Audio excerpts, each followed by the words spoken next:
Hello everyone, it's Bernina Jeff at High Fashion Sewing Machines and Quilt Shop. I'm not an employee of Bernina of America. I have a dealership here in Western Colorado.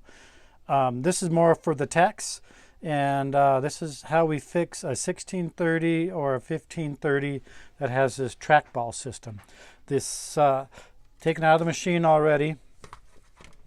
The trackball runs off of these two little X and Y rubber things with the little posts through them, and when the machine sits for 3 or 4 years, it gets a flat spot right in one of these, right in this rubber area that it rotates when you turn the ball one way or the other. I've already done this side.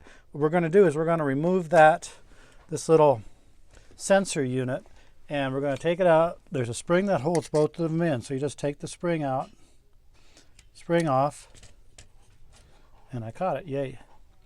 And then this guy slides over, popping that out of the way, and then this guy carefully removes over here to the side and then up, and then lift him up out of here. Okay, remember how this goes on.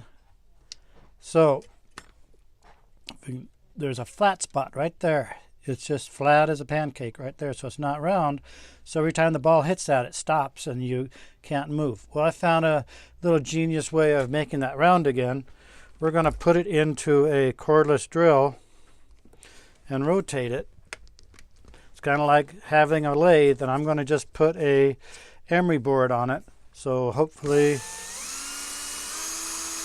and you don't want to do it to where it makes it too small, but you can pretty much see when the flat spot goes away.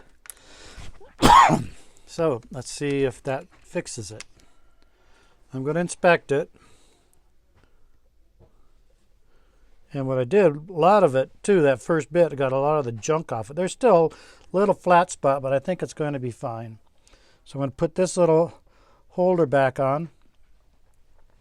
Put it in the hole. There's a small little hole, so just be careful when you're taking it apart. Then that goes back in there.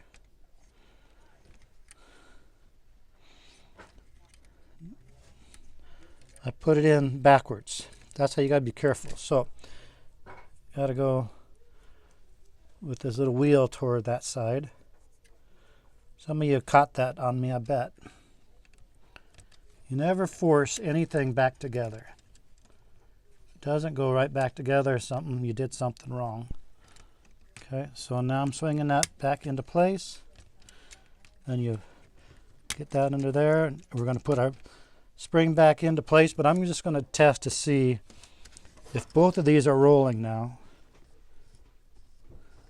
We're ready to load up, Jeff. And they are both rolling. I feel a little bit of a flat spot, so I would probably do a little bit more on there.